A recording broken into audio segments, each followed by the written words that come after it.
This is the Liaison podcast with Izzy Park, and today's travel show is about Bangkok's wild culinary playground, where chaos and flavour collide in the most delicious ways imaginable.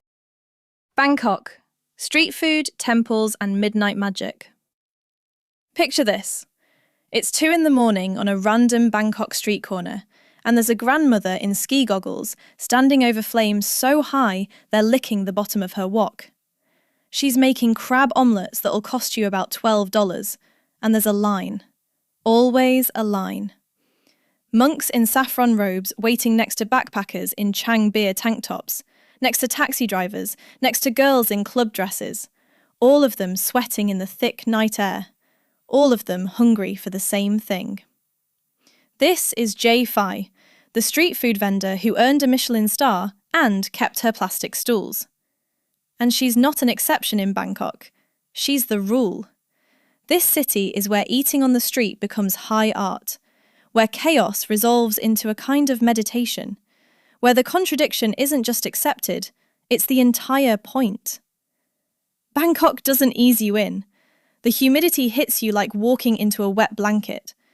The traffic sounds like the world's largest orchestra tuning up and never quite starting. Tuk-tuks weave through gridlock with physics-defying confidence. Incense smoke curls from spirit houses perched outside glass skyscrapers. Monks scroll through smartphones. And everywhere, there's food. Steam rising from carts, grills sending smoke signals, the sizzle and clang of woks being tossed. You're going to eat 4 meals between midnight and sunrise and feel completely reasonable about it. Here's what makes Bangkok unmissable.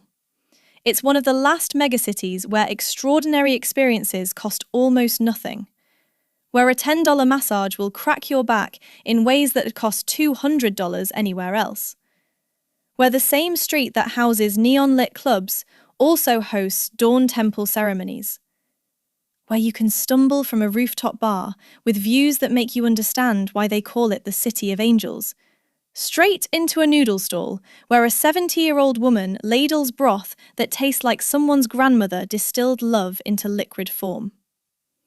The city runs on this beautiful logic, where nothing should work, but everything does. It's too hot, too crowded, too loud, too much, and somehow exactly right. You'll watch Buddhist monks collect alms at dawn with the same reverence that's been practiced for centuries. Then, 12 hours later, you'll be in Chinatown, watching that same block transform into a neon-lit food carnival, where the seafood was probably swimming this morning. Bangkok makes you feel permission. Permission to eat boat noodles at 3 a.m. Permission to get lost in neighbourhoods where no one speaks English, and somehow that makes it better. Permission to be whoever you want, because this city has seen everything and judges nothing. The solo traveller eating alone at a street stall? Normal. The group of backpackers attempting to order in broken Thai while laughing at themselves? Expected. The thing about Bangkok is that it accommodates all of it without blinking. Thai culture moves on this concept called Mai Pen Rai, which translates roughly to, never mind, no worries, it'll be fine. And somehow, in Bangkok, it always is. The traffic that looks like automotive chaos has its own flow once you stop fighting it. The heat that seems unbearable becomes just the temperature that makes cold beer taste transcendent. The language barrier that should be frustrating turns into a game of gestures and smiles and shared humanity. Buddhism isn't just something Thais practice, it's woven through everything. Those elaborate spirit houses outside every building, from 7-Elevens to skyscrapers, they're homes for protective spirits, taken as seriously as the buildings themselves. The monks you see everywhere aren't tourist attractions, they're living their lives, same as anyone. Most Thai men spend time as monks, usually before marriage. It's not separate from daily life, it's the foundation of it. And this creates the most fascinating contradiction. Bangkok is deeply spiritual, and wildly hedonistic, often on the same block. You'll see temples with gold spires that hurt to look at in the sunlight, intricate beyond belief, demanding reverence. Then around the corner, there's a club with bass so heavy you feel it in your chest before you hear it. And nobody finds this weird. The monks don't judge the party kids. The party kids respect the temples. It just is. The city transforms by hour. Dawn belongs to the monks and the joggers and the market vendors setting up. The air is almost cool, almost bearable. By midday, the heat intensifies, and Bangkok retreats into air-conditioned malls and covered markets. Then sunset hits, and the city exhales. Rooftop bars fill with people, watching the light turn temple spires into gold. And then night, when Bangkok becomes its most authentic self. Walk through Yaowarat, Bangkok's Chinatown, after dark. The neon reflects off wet pavement in ways that make you understand why films love this city. Street vendors materialise with grills and woks, and the seafood comes out. Massive prawns and whole fish and squid grilling over charcoal. The smell of it mixes with car exhaust and jasmine, and that specific Bangkok scent that's impossible to describe, but impossible to forget. You'll sit on a plastic stool at a metal table on the sidewalk, eating things you can't name but trust completely, because there's a line of Thai people waiting behind you. The Grand Palace will knock the breath out of your lungs. It's almost overwhelming in its detail, every surface covered in gold leaf or coloured glass or intricate carvings. The Emerald Buddha sits in there, carved from a single block of jade, and Thai people travel from across the country to pray before it. Wat Arun, the Temple of Dawn, rises across the river with its central spire covered in seashells and porcelain, creating this rainbow effect in sunlight. These aren't museums, they're living spiritual centres where the weight of devotion is tangible. But the actual magic of Bangkok lives in the smaller moments. It's in the neighbourhood temple you stumble into where no tourists go, where an old woman is lighting incense and the smell mixes with frangipani flowers. It's in the canal boat ride through Thonglor, where you see the backside of Bangkok, wooden houses on stilts, life happening along waterways like it has for centuries. It's in Talat Noi, an old Chinese Thai neighbourhood where heritage shophouses are now hip cafes, but the mechanics still work on the street, and grandmothers still sit in doorways watching everything. The food, though, we need to talk about the food. Thai cuisine is this perfect balance of sweet, sour, salty, spicy in every single dish. Fresh herbs in everything, cilantro and Thai basil and lemongrass and kaffir lime. Fish sauce providing that umami foundation. Coconut milk cooling the curry heat. And Bangkok does this better than anywhere. Because it's not just Thai food. It's Thai food plus massive Chinese influence, plus Isan food from the northeast, plus whatever else has been absorbed and adapted. Pad Thai exists in tourist traps, and it's fine, but find the right vendor and it's transcendent. Boat noodles, so called because they used to be served from boats, come in tiny bowls with dark herbal broth that tastes like comfort.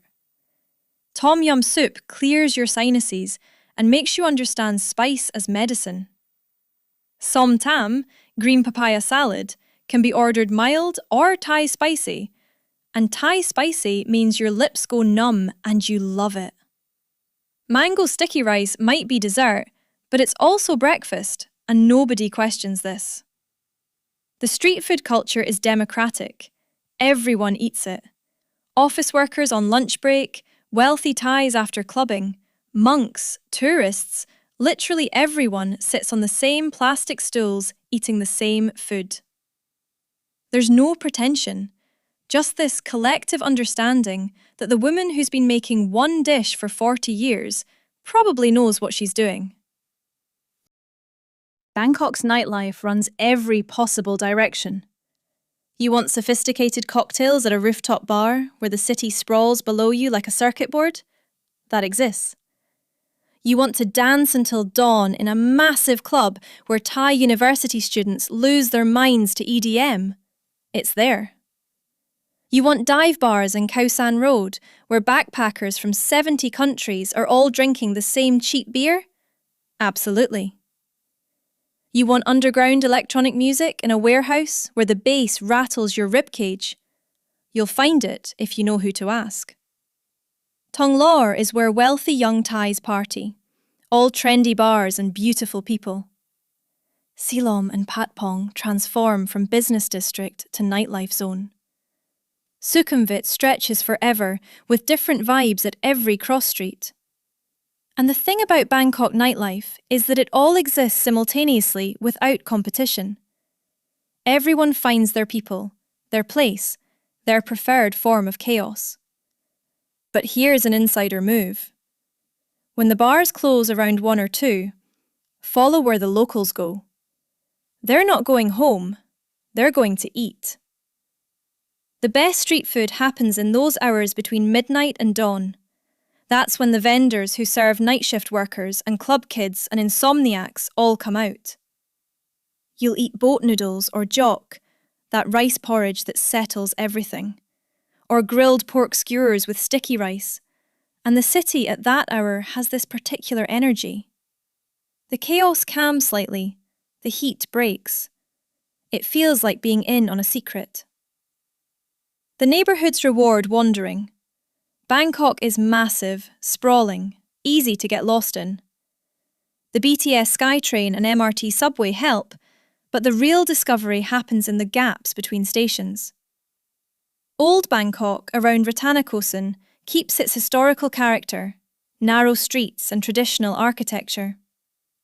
Thonburi, across the river, feels different, quieter, more canals, less development. Every area has its own rhythm, its own markets, its own preferred street food. Or, Torkor Market is where Bangkok locals shop for premium ingredients, spotlessly clean, the produce arranged like art. This is where you see what Thai cooking starts with. The morning glory and holy basil and tiny chilies and fish still moving. Chatuchak Weekend Market is overwhelming in the best way. 15,000 stalls selling everything humans have invented, including food stalls where you stop for coconut ice cream or grilled squid, because walking that much requires constant refueling. The practical magic of Bangkok is its accessibility. This isn't a city that requires wealth to enjoy. Yes, luxury exists if you want it, but the best experiences cost almost nothing. Street food meals run $2 to $4. Local markets sell fruit shakes for $1. Thai massage in neighbourhood shops costs $8 an hour. River ferries transport you for pocket change, while showing you perspectives tourists in taxis never see. Meeting people happens effortlessly. Bangkok's hostel scene creates instant friend groups. Bars and clubs overflow with travellers and expats, and Thais curious about foreigners. The city's size means you'll encounter every type of person, every travel style, every story. Some people come for 3 days and stay 3 months. The city has that effect. Here's what locals know. Visit the major temples early, like 6 or 7 in the morning, before heat and crowds arrive. Late night, specifically 11 to 4 in the morning, is peak time for certain street food with the best atmosphere. The river and canal boats show you a completely different Bangkok for almost no money.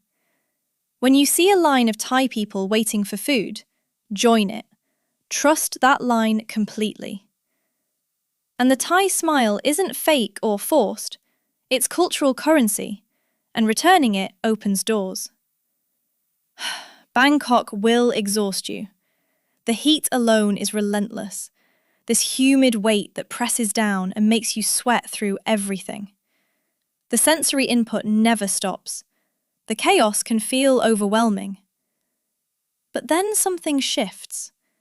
Maybe it's your third day, maybe your fifth, but suddenly you're moving with Bangkok's rhythm instead of against it. The chaos becomes background. The heat becomes just the temperature where things happen. You stop trying to make sense of it and let it make sense on its own terms.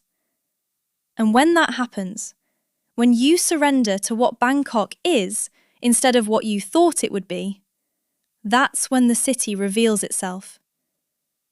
You'll be sitting on a plastic stool at 3 a.m, eating noodles you can't name, surrounded by strangers who feel like friends, sweating in humidity that somehow feels right. And you'll understand. This isn't comfortable travel. This isn't a vacation where everything is controlled and predicted. This is Bangkok, showing you that being overwhelmingly, chaotically, magnificently alive is its own reward. The city doesn't promise to be easy. It promises to be unforgettable. It promises to feed you better than you've ever been fed. It promises contradictions that somehow resolve into perfect sense. It promises permission to be curious, adventurous, hungry, and completely yourself. And unlike a lot of cities making promises, Bangkok delivers. Every single time. We hope you enjoyed the trip. You can support the Liaison podcast by rating it 5 stars and pressing the follow button. And remember, one's destination is never a place, but rather a new way of looking at things.